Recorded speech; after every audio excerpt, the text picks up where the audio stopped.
नमस्कार. कथा सरिता मराठी स्टोरी. माझे नाव मनोज आहे आणि मी एका मध्यमवर्गीय कुटुंबातील आहे. माझा मित्र संजय आणि मी खूप चांगले मित्र होतो. आमच्या दोघांची खूप छान मैत्री होती. लोक आमच्या मैत्रीची स्तुती करायचे. संजयही माझ्यावर खूप प्रेम करायचा आणि तो माझा मित्र आहे असे त्याने मला कधीच जाणवले नाही. तो माझ्या भावासारखा होता. मला जेव्हा कशाची गरज पडायची तेव्हा संजय माझ्यासाठी ती मिळवून द्यायचा, मग ती कितीही महाग असली तरी. त्यामुळेच मला संजयची मैत्री आणि कंपनी आवडू लागली. संजयशी माझे नाते काही दिवसांचे किंवा काही महिन्यांचे होते असे नाही. आमचं नातं शाळा ते कॉलेज आणि नंतर कॉलेज ते विद्यापीठापर्यंत विस्तारलं. आम्ही लहानपणापासून एकत्र वाढलो. मी त्याला एखाद्या गोष्टीबद्दल काहीही सांगितले तरी तो लगेच हो म्हणायचा, कधीच नाही म्हणायचं नाही आणि ती वस्तू मला कुठूनही मिळवून द्यायचा. मग ती वस्तू कितीही महाग असली तरी, तो सूट असो किंवा इतर काही, सर्वात महागडे मोबाईल, शूज, घड्याळे इत्यादी. आणि त्या बदल्यात त्याने माझ्याकडे कधीच काही मागितले नाही. मी पण संजयवर खूप प्रेम करत होतो आणि त्याला मनापासून खरा मित्र मानत होतो. तशीच आमची मैत्री लहानपणापासून ते कॉलेजपर्यंत कायम राहिली. आणि मग एके दिवशी संजयच्या आयुष्यात एक मुलगी आली जिच्यावर तो खूप प्रेम करत होता. मी संजयकडून ऐकले होते की ती इतकी सुंदर होती की देवाने तिला स्वतःच्या हाताने बनवले होते. संजय तिची स्तुती करताना कधीच थकला नाही. त्याचं त्या मुलीवर खूप प्रेम होतं. पण ती मुलगी आमच्या विद्यापीठातली नव्हती. ती दुसऱ्याच विद्यापीठात शिकत होती आणि संजयने तिला कुठेतरी पाहिले होते. संजयने तिचे प्रेम तिच्याकडे अनेक वेळा व्यक्त केले होते, पण तिने त्याच्यावर विश्वास ठेवला नाही आणि त्यांच्यात जातीभेद असल्याने नेहमी त्याच्याकडे दुर्लक्ष केले. मी संजयला सांगितले की संजय, ती मुलगी तुझ्याशी लग्न करायला राजी होणार नाही, कारण ते लोक आपल्या समाजात लग्न करत. हे लोक खूप खडक आहेत आणि संजयचा विश्वास बसला नाही. त्याला ते कोणत्याही स्थितीत साध्य करायचे होते. मी अजून ती मुलगी पाहिली नव्हती. मी फक्त संजयचे तिच्याबद्दलचे बोलणे ऐकत होतो आणि मी तिला बघण्यात कधीच रस घेतला नव्हता. आमच्या युनिव्हर्सिटीतली सगळीच मुलं संजयची खिल्ली उडवायची की त्याने आपले हृदय दुसऱ्या जातीच्या मुलीला दिलंय. युनिव्हर्सिटीच्या सगळ्यात सुंदर मुली संजयला वेड लावत होत्या, कारण तो खूप श्रीमंत आणि देखणा होता. सगळ्या मुली म्हणाल्या की संजय, आमच्यात काय कमी होतं की तुझं हृदय दुसऱ्या युनिव्हर्सिटीच्या मुलीला दिलंस. त्या सर्व मुलींना संजयच्या पैशाचे आणि त्याच्या सौंदर्याचे वेड लागले होते. त्याच्यासोबत राहून मला कळले होते की या जगात टिकण्यासाठी पैसा खूप आवश्यक आहे आणि पैसा मिळवणे खूप महत्त्वाचे आहे. कारण मी अनेकदा पाहिलं होतं की युनिव्हर्सिटीमध्ये सगळी मुलं-मुली संजयच्या मागे असतात. संजयने त्यांच्याशी मैत्री करावी अशी त्यांची इच्छा होती. मुलींनाही संजयने आपली मैत्रीण बनवायची होती. माझ्याकडे कोणी पाहिलं नाही. कदाचित मी मध्यमवर्गीय कुटुंबातला असावा, त्यामुळे मी कमी देखणा नसलो तरी माझंही व्यक्तिमत्व चांगलं होतं. पण तरीही मुली माझ्याकडे ढुंकूनही पाहत नव्हत्या. माझ्या आईने माझ्या युनिव्हर्सिटीची फी कशी तरी भरली आणि त्याशिवाय माझा खर्च संजयने भागवला. त्यामुळेच मला काही लागलं तर मी संजयला सांगायचो. अशा प्रकारे माझ्या सर्व गरजा पूर्ण होत होत्या. संजयच्या कुटुंबात एक भाऊ, एक बहीण आणि त्याचे आई-वडील होते, तर माझ्या कुटुंबात फक्त मी, 4 बहिणी आणि माझी आई होतो. आम्हाला एकटे सोडून माझे वडील फार पूर्वी हे जग सोडून गेले होते. त्यांना कॅन्सर झाला होता आणि आम्ही त्याच्यावर उपचार करू शकलो नाही. माझ्या गरिबीमुळे माझ्या 2 बहिणींची लग्ने झाली होती आणि 2 बहिणी अजून घरी होत्या. 2 बहिणींनी कसा तरी घर खर्च चालवला. दोघांनीही शिक्षण पूर्ण करून नोकरी केली होती आणि आता माझी आईसुद्धा टेलरिंग करून घरचा खर्च भागवत असे आणि मी सांगितल्याप्रमाणे माझा खर्च फक्त संजय भागवत असे. त्यामुळे घरात थोडीफार बचतही व्हायची. माझ्या आईने मला दिलेले पैसे मी माझ्या वाईट काळात वाचवायचो. मी अनेकदा संजयसोबत बाहेर जेवायचो आणि त्याला निरनिराळ्या विनंत्या करत असे. आज बाहेर जेवायला जाऊया, आज हे खायचे आहे, वगैरे वगैरे. माझी आई मला सांगायची की मी खूप नवस करून जन्माला आलो आहे. मी 4 बहिणींचा एकुलता एक भाऊ, त्यामुळे माझ्या प्रत्येक इच्छेला खरी मान दिला जात असे. माझ्या आनंदाला प्रथम प्राधान्य दिले गेले. माझी प्रत्येक इच्छा पूर्ण होत असे. मी घरभर भांडत होतो, त्यामुळे मला माझा मुद्दा पार पाडण्याची खूप आवड होती. संजय खूप अस्वस्थ होऊ लागला आणि रात्रंदिवस मला सांगत राहिला, त्या मुलीशिवाय मी जगू शकत नाही. त्याला फक्त एवढीच इच्छा होती की एकदा का ती मुलगी त्याच्याशी बोलली की त्याला त्याच्या भावना व्यक्त करता येतील. पण तिने संजयला काही बोलण्याची संधीही दिली नाही. तिचा अभ्यास संपताच एक गाडी तिच्याकडे यायची आणि ती गाडीत बसून जायची. माझ्या मित्राची ही अवस्था मला आता सहन होत नव्हती, म्हणून मी ठरवले होते की आज मी त्या मुलीशी काही झाले तरी संजयसाठी बोलेन की संजय तिच्यावर खूप प्रेम करतो. मी संजयला घेऊन त्या मुलीच्या विद्यापीठात आलो आणि ती मुलगी बाहेर येण्याची वाट पाहू लागलो. मला इथेच राहू दे म्हणत संजय मला थांबवत होता. आज तू असे करू नकोस. मुलीला थांबून तिच्याशी बोलणे योग्य नाही. पण मी त्याचं ऐकलं नाही आणि आज फक्त तिच्याशी बोलायचं ठरवलं. काही वेळाने मुलगी गेटच्या बाहेर आली. तिने खूप वेगळे कपडे घातले होते. तिच्या गळ्यात एक स्कार्फ देखील होता, ज्याने तिने स्वतःला झाकले होते. चेहऱ्यावर मास्क लावला होता. ती गेटच्या बाहेर येताच मी तिच्या समोर आलो. सध्या संजय माझ्या मागे होता. मी तिला म्हणालो, माफ करा मॅडम. मग ती मुलगी माझ्याकडे बघू लागली. मग मी काहीही विचार न करता तिला म्हणालो की हा माझा मित्र संजय आहे. तो रोज एवढ्या दुरून तुझ्या युनिव्हर्सिटीत तुला पाहण्यासाठी येतो आणि तू त्याच्याकडे बघतही नाहीस. तो तुझ्यावर खूप प्रेम करतो, हे तुला माहीत आहे का? मला त्या मुलीला इतकं बोलायचं होतं की त्या मुलीने माझ्या गालावर जोरदार चापट मारली. आणि तुम्हा दोघांनाही लाज वाटत नाही का? मुलीचा रस्ता थांबून तिच्याशी बोलायला, असं म्हणत पुढे सरकले. तुमच्या घरात आई बहिणी नाहीत का, जे इतरांच्या बहिणी आणि मुलींची अशी छेड काढतात, त्यांचा पाठलाग करता आणि त्यातून तुम्ही नाटक बनवता? मला खूप राग आला. त्यावर मी संजयला म्हणालो, तू अजूनही या मुलीवर प्रेम करतोस का, जिने तुझ्या मित्राला चपराक मारली? संजय गप्प झाला. काही वेळाने त्याने मला उत्तर दिले की मी तुला हे काम करू नकोस असे आधीच सांगितले होते, पण तू माझे ऐकले नाहीस. संजयनेही यात मुलीचा दोष नसल्याचे सांगितले. तिच्या जागी दुसरी कोणी मुलगी असती तर तिने हेच केले असते. संजय म्हणाला की मला खूप आनंद झाला त्या मुलीच्या विचारावर. मी त्याला उत्तर द्यायला लागलो की जगात असा कोणता मित्र आहे जो आपल्या जिगरी मित्राला आपल्या प्रेयसीकडून थप्पड मारून देतो आणि म्हणतो की तिने चांगले काम केले आहे. मी माझ्या गालावर हात ठेवून त्याला हे सांगत होतो तेव्हा तो हसत होता आणि माझी खिल्ली उडवत होता की तूच घाईत होतास. संजयने आता घरीही सांगितले होते की त्याला ती मुलगी आवडते. या प्रकरणी त्याचे कुटुंबीय त्याच्यासोबत होते आणि ते नाते त्या मुलीच्या घरी नेण्यासही तयार होते. संजय हा कुटुंबातील मोठा मुलगा होता आणि संजयचे लवकरात लवकर लग्न व्हावे अशी त्यांची इच्छा होती. त्यामुळे त्याने आपल्या कुटुंबियांना तयार केले. दुसऱ्याच दिवशी त्या मुलीच्या घरी जाणार. तिच्या नात्याबाबत संजयला खात्री होती की मुलीच्या कुटुंबापेक्षा त्यांच्याकडे जास्त पैसे आहेत. नकाराचे कोणतेही कारण नसेल आणि ते नक्कीच हो म्हणतील. पण असे झाले नाही आणि मला हे खूप विचित्र वाटले. संजयचे कुटुंबीय मुलीच्या घरी गेले असता मुलगी घरी नव्हती. तिच्या घरात फक्त तिचे काका काकू आणि तिचा एक चुलत भाऊ होता. संभाषणानंतर संजयच्या वडिलांनी त्यांना सांगितले की आम्हाला तुमच्या मुलीचे लग्न आमच्या मुलासोबत करायचे आहे. थोडा वेळ ते विचारात बुडाले आणि गप्प झाले. संजयच्या वडिलांनी त्यांना आश्वासन दिले की आपली मुलगी आमच्या घरी खूप आनंदी असेल. आम्हाला कशाचीही कमतरता नाही असे त्यांनी स्वतःचे कौतुकही केले. आमचा व्यवसाय खूप पसरलेला आहे, त्यामुळे तुमच्या मुलीला आमच्या घरात पैशाची कमतरता भासणार नाही आणि आमचा मुलगा पण तिच्यावर खूप प्रेम करतो. तिच्या काकांनी सांगितले की मुलीचे आई वडील लहानपणीच वारले होते आणि आम्ही तिला आमची मुलगी म्हणून वाढवले आहे. त्यांनी सांगितले की आम्ही तिचे काका काकू आहोत, त्यामुळे त्यांना निर्णय घ्यायला थोडा वेळ लागेल आणि त्यांनी सांगितले की आम्ही आमच्या समाजाबाहेर कुठेही लग्न करत नाही, त्यामुळे आत्ताच आम्ही तुम्हाला कोणतेही उत्तर देऊ शकत नाही. असे म्हणून संजयच्या वडिलांनी जाण्याची परवानगी घेतली आणि आम्ही तुमच्या उत्तराची वाट पाहू असे सांगितले. तुम्ही आम्हाला फोनवर सांगा. संजय खूप वाट पाहत होता. त्याच्या उत्तराला पूर्ण आठवडा उलटून गेला होता, पण त्याला लोकांचे फोन आले नव्हते. तेव्हा संजयने वडिलांना स्वतःशी बोलण्याचा आग्रह धरला आणि संजयने स्वतःच त्यांचा नंबर डायल करून वडिलांना दिला. बेल सतत वाजत होती, पण तिथून काहीच प्रतिसाद येत नव्हता. आता त्यांना काळजी वाटू लागली की प्रतिसाद द्यायला इतका वेळ का लागतोय. दुसऱ्या दिवशी संजयने पुन्हा फोन केला. तेव्हा तिच्या काकांनी फोन उचलला आणि सांगितले की आम्हाला माफ करा, पण आम्ही हे नाते पुढे चालू ठेवू शकत नाही. संजयच्या वडिलांनी त्यांना त्यांच्या नकाराचे कारण विचारले असता त्यांनी गप्प बसून फोन बंद केला. आता मलाही त्या मुलीच्या घरच्यांचा राग यायला लागला होता. अखेर एवढ्या श्रीमंत घराण्यातही संबंध न ठेवण्याचे कारण काय?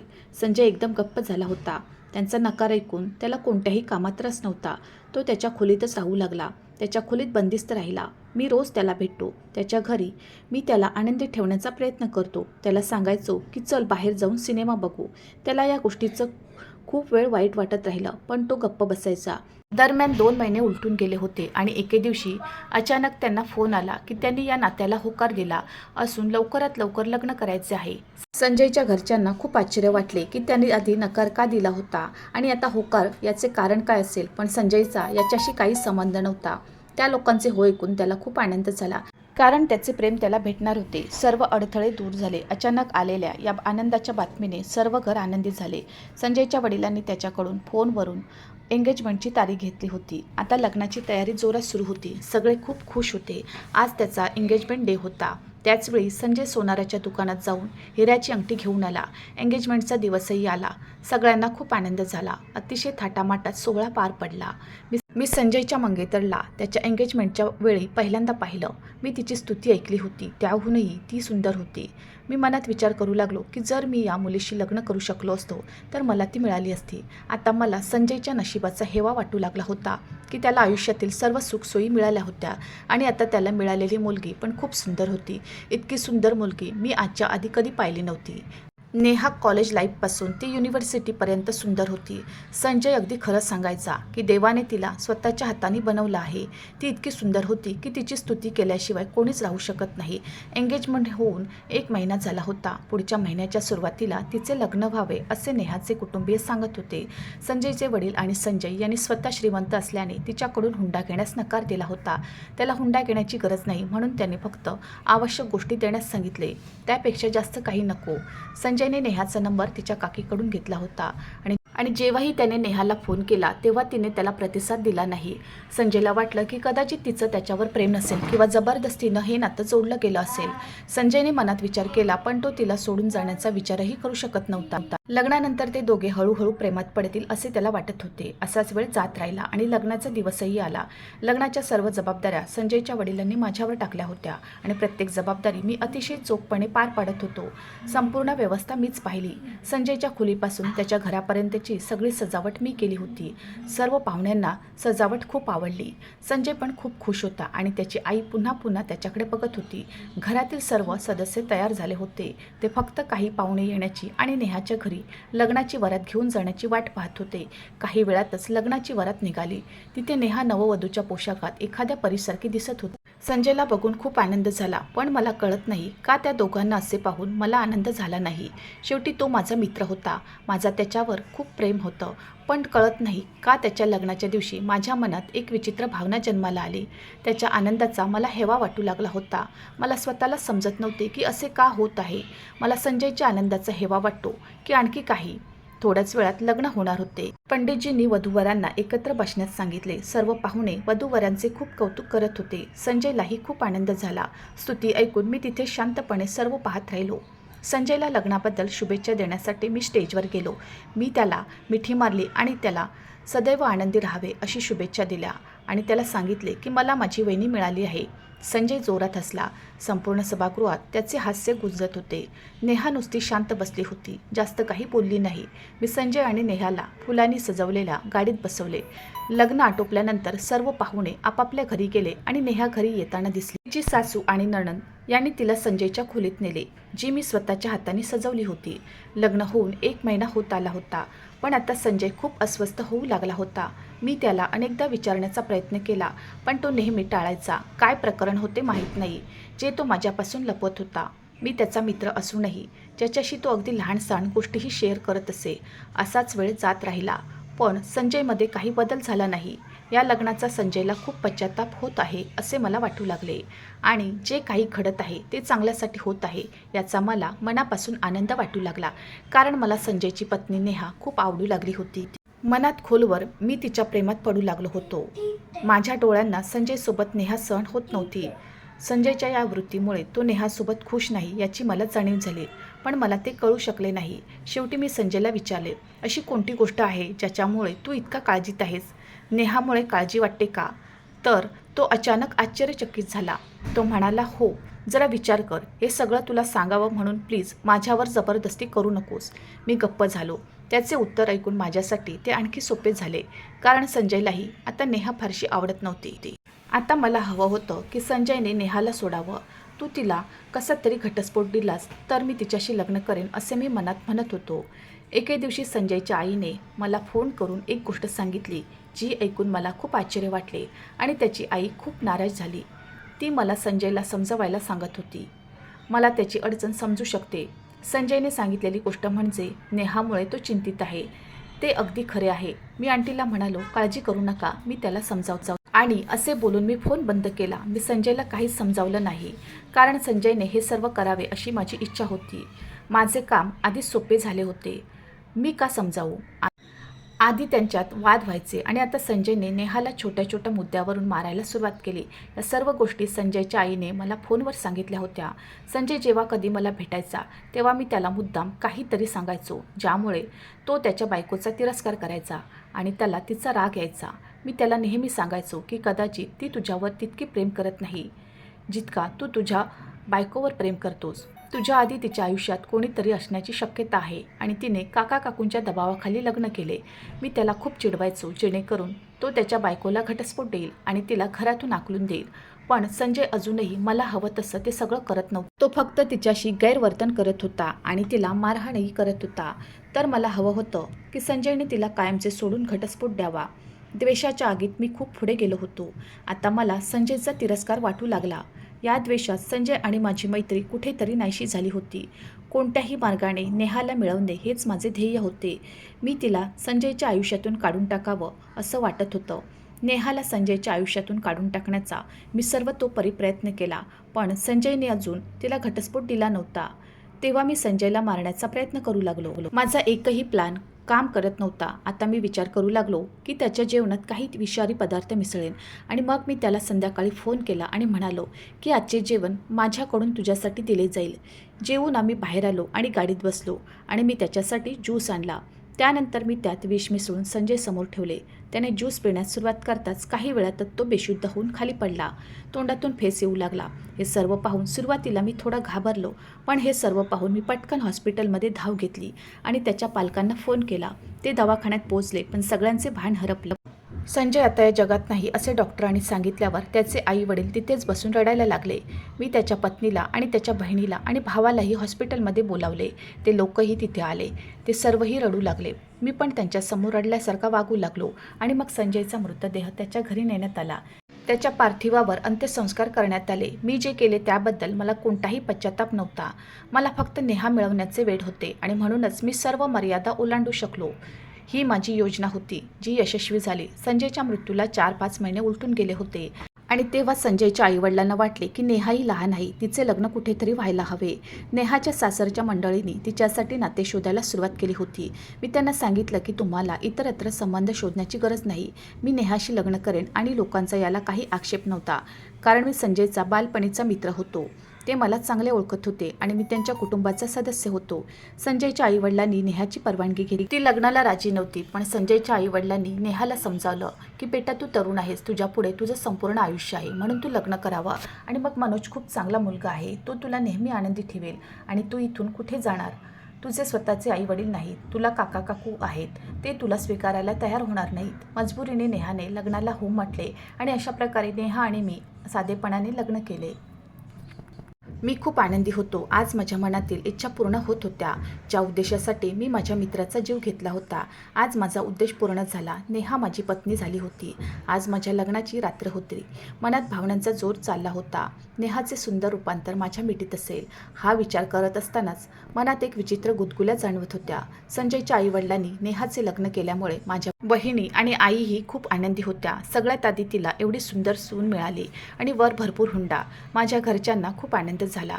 लग्नाच्या रात्री माझ्या बहिणीने नेहाला सजवले, वधू बनवले आणि तिला माझ्या खोलीत बसवले. मनातल्या मनात सगळ्या भावना घेऊन मी खोलीत शिरलो, पण आतील दृश्य पाहून मी जवळजवळ किंचाळलो, कारण समोर नेहा नवरीऐवजी कफन घालून बसली होती. मी तिच्याकडे गेलो. माझे हृदय धडधडत होते. हे सर्व काय आहे? नेहा इतकी उत्तेजित का झाली होती ते मला कळत नाही. मनात खंत वाटू लागले. संजयच्या मृत्यूने नेहाच्या हृदयाला मोठा धक्का बसला असावा असे मला वाटते. संजयच्या मृत्यूच्या स्मरणार्थ तिने स्वतःवर चादर घातली असावी. कदाचित संजयची आठवण ठेवण्याची ही तिची खास पद्धत असावी. मी म्हणालो, नेहा, नेहा, हे सर्व काय आहे? संजयच्या मृत्यूने तुझ्या इतके मलाही दुःख झाले आहे, कारण संजय माझा मित्र होता. पण आता त्याने हे जग सोडले आहे आणि आम्ही नवीन नात्यात प्रवेश केला आहे. आता तुला त्याला विसरावे लागेल, त्याला तुझ्या आठवणीतून बाहेर काढावे लागेल. आपण नवीन जीवन सुरू करू. पण ती म्हणाली की मी हे सर्व संजयच्या आठवणीत करत नाही आहे, पण मी हे नेहमी करणार आहे. आणि मी संजयची बायको असताना देखील रात्री कफन पांघरून झोपायचे. मला कफनशिवाय झोप येत नाही. आता तुला मला असे सहन करावे लागेल आणि मी संजयला माझ्या जवळ येऊन माझ्या शरीराला स्पर्श करण्याचा अधिकार कधीच दिला नव्हता आणि मी तुला माझ्या शरीराला स्पर्श करण्याचा अधिकार देखील देणार नाही. मी संजयशी लग्न करायला तयार नव्हते ना तुझ्याशी, पण माझे काका काकूंनी जबरदस्तीने माझं लग्न संजयशी लावून दिलं आणि आता माझ्या सासरच्यांनी तुझ्याशी लग्न करायला भाग पाडलं. जबरदस्तीने लग्न केले. मी दोन्ही लग्नाच्या विरोधात होते. नेहाचे बोलणे ऐकून माझ्या डोक्यावर आभाळ कोसळले. संजय आणि नेहाच्या भांडणाचे कारण काय होते हे मला कळले नाही. कदाचित त्यांच्यात भांडण होण्यामागे हेच कारण असेल की नाही. नेहा रोज रात्री कफन घालून झोपायची आणि संजय नेहावर नाराज होता. एवढ्या सुंदर बायकोवर त्याने आपले प्रेम व्यक्त केले होते, पण तिला ते साध्य करता आले नाही. माझे मन आता रक्ताचे अश्रू ढाळत होते. मी या सगळ्यात काय केलं होतं? आपल्या जिवलग मित्राचा जीव घेतला होता. मी नेहाला म्हणालो, नेहा, हे सर्व चुकीचे आहे. आता तू माझी पत्नी आहेस आणि माझा तुझ्यावर पूर्ण अधिकार आहे. नकळत सर्व अधिकार मला तुला द्यावे लागतील. पण तू माझ्या अंगावरील कपन काढून टाकशील तर मी आत्ताच आत्मदहन करेन, असे तिने सांगितले. ते ऐकून मी घाबरलो आणि गप्प बसलो. माझ्या लग्नाला 8 दिवस झाले होते. रोज रात्री ती स्वतःला झाकून झोपायची. मला नेहा मानसिक रुग्ण आहे असे वाटू लागले. नेहाचे हे वागणे मला जास्त सहन होत नव्हते. एका रात्री मला ते सहन झाले नाही. नेहा कफन पांघरून झोपली होती. तिला पाहताच मी रागाने तिच्या अंगावरील कफन काढून फेकून दिले. नेहा नकळत झोपली होती. तिला काहीच भान नव्हते. मी तिच्यावरचा कफन काढला. ती पिंक कलरच्या नाईटीमध्ये होती. तिचे सुंदर शरीर आता माझ्या समोर होते. मला स्वतःवर नियंत्रण ठेवता येत नव्हते. मी तिला माझ्या मिठीत घेतले. मी तिला हात लावताच ती उठली आणि स्वतःला माझ्यापासून मुक्त करण्याचा प्रयत्न करू लागली. पण माझी पकडही मजबूत होती. ती माझ्या मजबूत हातातून सुटू शकली नाही. पण हे काय आहे? माझा हात नेहाच्या पाठीवर पोचताच मला तिच्या पाठीवर काहीतरी विचित्र वाटले. तिच्या पाठीवर काहीतरी खुणा होत्या, जे मला माझ्या बोटाच्या खाली जाणवत होते. मी नेहाची नाईटी काढून पाहिली. तिच्या पाठीवर रोहितचे नाव लिहिले होते. कोणीतरी धारदार वस्तूने तिच्या पाठीवर या खुणा करून त्याचे नाव लिहिल्यासारखे वाटत होते. तिच्या पाठीकडे बघून मला खूप आश्चर्य वाटले. आता सर्व गुपित उघड झाले होते. डोकं टेकून नेहा अश्रू ढाळत होती. मी म्हणालो, नेहा, हे सर्व काय आहे? तुझ्या पाठीवर हे नाव रोहित का लिहिले आहे? त्यामुळेच मी इतर कोणालाही माझ्या शरीराला हात लावू दिला नाही, असे नेहा म्हणाली. आणि म्हणूनच मी कफन पांघरून झोपायचे, जेणेकरून संजय किंवा तू मला कधीच हात लावू शकणार नाहीस. मी देखील संजयला माझ्या अंगाला हात लावू दिला नाही. हे माझ्या आयुष्यातील सत्य आहे. माझे रोहित नावाच्या मुलावर प्रेम होते, पण तो पूर्णपणे मानसिक आजारी होता. तो मला त्याची मालमत्ता समजू लागला. तो माझ्याशी मनमानी करायचा. मी कोणाकडेही डोळे करून पाहिले तरी तो माझा खूप छळ करायचा. तो म्हणत असे की हे डोळे फक्त माझ्याकडेच उचलावेत. जर ते इतर कोणाकडे वळवले तर मी ते डोळे काढून देईन. मला त्याच्यापासून सुटका हवी होती, पण तो मला कोणत्याही प्रकारे सोडत नव्हता. एकदा मी लहान कपडे घातले होते. माझ्या ड्रेसच्या मागचा गळा खूप मोठा होता आणि त्यातून माझे सुंदर शरीर दिसत होते. मी त्याच्यासोबत कॅफेमध्ये बसले होते. काही मुलं वळून माझ्या पाठीकडे बघत होती. रोहितला हे सर्व सहन होत नव्हते. तो मला त्याच्या घरी घेऊन गेला आणि नंतर त्याने माझ्या पाठीवर धारदार वस्तूने त्याचे नाव लिहिले. तो म्हणाला, तू माझी आहेस, रोहितची आहे आणि फक्त रोहितची असणार. हे प्रत्येक जाग्या डोळ्याला कळायला हवे. त्याचा हा वेडेपणा पाहून मला खूप भीती वाटली. माझ्या पाठीत संपूर्ण रक्तस्राव झाला होता. मी कशी तरी पाठलागातून सुटले आणि माझ्या घरी आले. माझे आई वडील या जगात नव्हते. काकूचाही माझ्याबद्दलचा दृष्टिकोन चांगला नव्हता. तिला माझे सत्य कळले असते तर तिने मला घरातून हाकलून दिले असते आणि त्या क्षणी तिने मला देवाच्या स्वाधीन केले असते. माझ्या काकांची दुसऱ्या शहरात बदली झाली. काकांनी घर बदलले. अशा प्रकारे मी रोहितचा माग काढला. पण नंतर मला कळले की रोहितच्या मुलाची आई होणार आहे. त्या दिवसापासून काका काकूंचे माझ्याशी असलेले वागणे वाईट झाले. ते म्हणाले की तू आम्हाला तोंड दाखवायला कुठेही सोडले नाहीस. मग अशा परिस्थितीत माझ्यासाठी संजयचे नाते आले. माझी गर्भधारणा गमावली आणि संजयशी जबरदस्तीने माझे लग्न लावून दिले. पण संजयला माझे सत्य कळावे असे मला वाटत नव्हते, म्हणून मी त्याला कधीच माझ्या अंगाला हात लावू दिला नाही. पण आज तू हे सर्व पाहिले आहेस, म्हणून मला तुला संपूर्ण सत्य सांगावे लागले. आता नेहाची संपूर्ण हकीकत कळल्यावर माझे डोळे उघडले. माझ्या मित्राच्या मृत्यूचे मला खूप दुःख झाले. मी त्याचा जीव घेतला. मीच गुन्हेगार होतो. मी मध्ये माझा गुन्हा कबूल केला की संजयचा मृत्यू हा अपघात नव्हता, तर त्याला मी जबाबदार आहे. तीही माझ्याकडे डोळे विस्पारून पाहत होती. आम्ही दोघेही गुन्हेगार होतो. मी नेहाला सांगितले की तुझे वास्तव जाणून घेऊनही मी तुला स्वीकारायला तयार आहे. पण नेहा म्हणाली, जो मित्र तुला भावापेक्षा जास्त ओळखत होता त्याला तू विष देऊन मारलेस. तू माझ्याशी एकनिष्ठ कसा राहणार, जे तुझ्या प्रिय मित्रासोबत होऊ शकतं? मी अशा माणसासोबत क्षणभरही राहू शकत नाही. ती माझे घर सोडून कायमची माझ्या आयुष्यातून निघून गेली. आज मी माझ्यात एकटा आहे. जीवन मी आगीत जळत आहे. माझ्या हातून मोठे पाप झाले.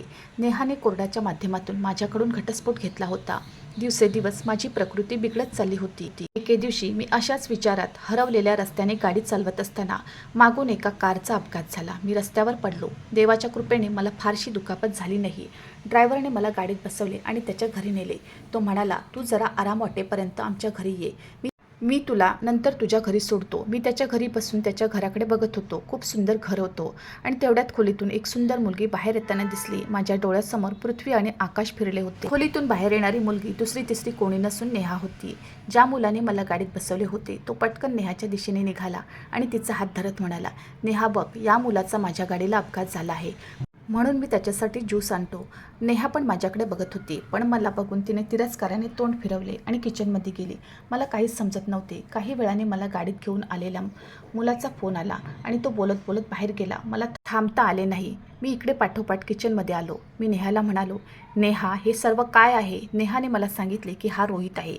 तो मला शोधत माझ्यापर्यंत पोहोचला होता. त्याने केलेल्या कृत्याबद्दल त्याने माझी माफी मागितली होती आणि आता ही देवाची कृपा आहे. रोहित पूर्णपणे ठीक आहे आणि तो माझ्यावर खूप प्रेम करतो. माझी खूप काळजी घेतो. आम्ही दोघे विवाहित आहोत आणि मी माझ्या आयुष्यात खूप आनंदी आहे.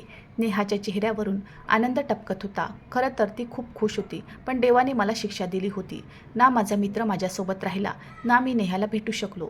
मी थकलेल्या पावलांनी नेहाच्या घरातून परत आलो. आता मी रडत आहे आणि माझ्या पापाची शिक्षा कमी करण्यासाठी देवाकडे प्रार्थना करतो. मित्रांनो, मला आशा आहे की तुम्हाला आमची कथा आवडली असेल. कथा आवडली असेल तर व्हिडिओला लाईक करा.